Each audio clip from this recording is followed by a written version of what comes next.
Hello, birthday special যে dinner থালিটা মা, পিপি, দিদা মিলে আমার জন্য রান্না করেছিল, তাতে ছিল সাদা ভাত আর ফ্রাইড রাইস। তার সাথে ছিল পটল ভাজা, আলু ভাজা, বেগুন ভাজা, কুমড়ো ভাজা, ভেন্ডি ভাজা আর মাছ ভাজা। আর এরপরে হয়েছিল ইলিশ মাছের মাথা দিয়ে লাল শাক, কুচো মাছের ঝাল, পনির পাসিন্দা, চিকেন কষা, ইলিশ ভাপা, চাটনি, পায়েস আর বিভিন্ন রকমের মিষ্টি। মানে আমি যে মিষ্টিগুলো খেতে পছন্দ করি মোটামুটি এখানে সব মিষ্টিগুলোই ছিল। আর ছিল স্যালাড, আর তার সাথেই ছিল রসবড়া।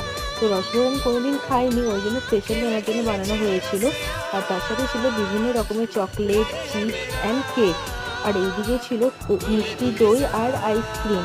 তো মানে এত কিছু মানুষ কী করে খাবে, মানে কোনো কিছু এরা বাদ দেয়নি। আমি যা যা খেতে পছন্দ করি যার যার হাতে সবাই সেটাই বানিয়ে ফেলেছিল। তো আজকের ব্লগটাই এইটুকুই, টাটা।